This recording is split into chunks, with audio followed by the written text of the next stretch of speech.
नमस्कार दोस्तों, मैं पीयूष। आप देख रहे हैं न्यूज़ टेक और आज बात करेंगे ऑपरेशन महादेव की। 28 जुलाई की सुबह करीब 11:30 बजे का वक्त था। श्रीनगर से 22 किलोमीटर दूर दाचीगाम के घने जंगलों में सेना और जम्मू कश्मीर पुलिस की टीमों ने घेराबंदी शुरू कर दी। लीडवास एरिया के भीतर आतंकियों की लोकेशन 2 महीने की निगरानी के बाद कंफर्म हो चुकी थी। यह ऑपरेशन बेहद संवेदनशील और खुफिया जानकारी के आधार पर तैयार किया गया था, जिसका नाम रखा गया ऑपरेशन महादेव, क्योंकि ये इलाका पास के माउंट महादेव से जुड़ा हुआ था। करीब 6 घंटे तक चले इस एनकाउंटर में 3 खूंखार आतंकवादी मारे गए।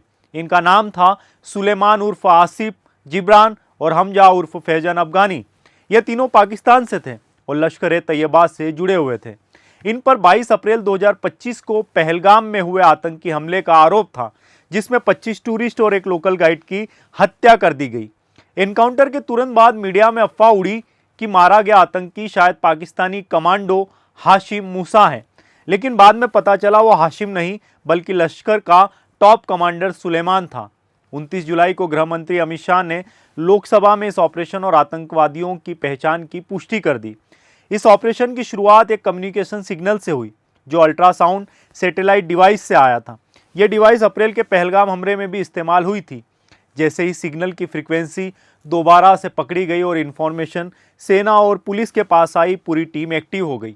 बिना किसी को शक किए, जानकारी लीक किए, लगातार 2 महीने तक ड्रोन सर्विलांस और ग्राउंड इंटेलिजेंस से आतंकवादियों को ट्रैक किया गया और कंफर्म करने के लिए लगातार वहां पर निगरानी की जा रही थी ड्रोन से। लगातार हो रही बारिश के बीच आतंकियों ने टेंट और तिरपाल का इस्तेमाल किया, जिससे उनका ठिकाना जंगल में नजर आने लगा कि जरूर कोई जंगल में छिपा हुआ है। ऐसे ही 2 महीने की मेहनत में ऑपरेशन महादेव को अंजाम दिया गया। मारे गए तीनों आतंकियों में सुलेमान वही आतंकी था जो 2024 के सोनमर्ग टनल हमले में शामिल था। वो टॉप कमांडर था और उसकी पहचान उसके साथी आतंकी के फोन में मिले फोटो से हुई। जिब्रान, जिसे कोड नेम यासिर और हारिस से जाना जाता था, वही उसका साथी था। तीसरा आतंकी हमजा अफगानी था, जिसका नाम बताता है कि वो अफगान मूल का हो सकता है, लेकिन वो भी लश्कर के मॉड्यूल से जुड़ा हुआ था। दाचीगाम और त्राल के जंगल कई सालों से आतंकियों के लिए सेफ जोन बने हुए हैं। पहलगाम से सटे इन इलाकों के जंगल इतने घने हैं कि वहां ड्रोन और कैमरा ही आखिरी ऑप्शन होता है।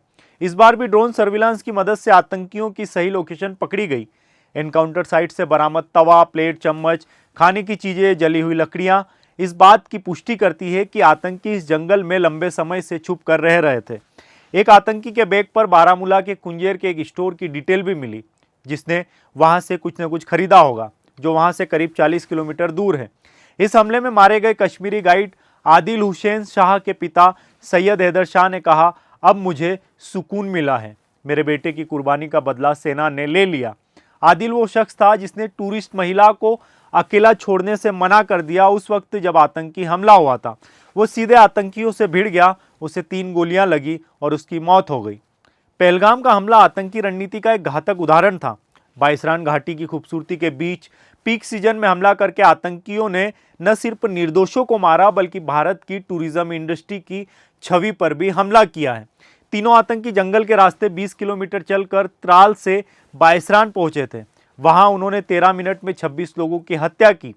चश्मदीदों ने बताया कि हमले से पहले आतंकियों ने कुछ लोगों से कलमा पढ़ने को कहा, जो नहीं पढ़ सके उन्हें सिर में गोली मार दी। हमले के बाद भारत ने सिर्फ एनकाउंटर तक बात नहीं रोकी। 7 मई की रात 1:30 बजे ऑपरेशन सिंदूर के तहत भारत ने पाकिस्तान के कब्जे वाले कश्मीर में लश्कर और जैश के 9 ठिकानों पर एयर स्ट्राइक की और इस कार्रवाई में करीब 100 से ज्यादा आतंकी मारे गए, जिनमें कंधार हाईजैक, पठानकोट और संसद हमले के आरोपी अब्दुल रहूफ अजहर भी शामिल था। दाचीगाम के जंगलों में हुआ ऑपरेशन महादेव सिर्फ 3 आतंकियों की मौत नहीं थी, बल्कि ये आतंक के खिलाफ एक निर्णायक प्रहार था। यह संदेश था कि चाहे आतंकी जंगलों में छिपे हो, बारिश में तिरपाल लगाए हो या सैटेलाइट से फोन पर बात करें, भारतीय सेना और सुरक्षा एजेंसियां उन्हें खोजकर खत्म कर देगी। लेकिन हमें अब कुछ ऐसे कदम भी उठाने होंगे जिससे आतंकवाद को देश की जमीन से जड़ से खत्म किया जा सके, जो यकीनन मुश्किल है, लेकिन उम्मीद है हम एक दिन ये काम जरूर करेंगे। इस वीडियो में फिलहाल इतना ही। आप सभी से गुजारिश है चैनल को सब्सक्राइब जरूर करें। साथ में आप सभी का धन्यवाद।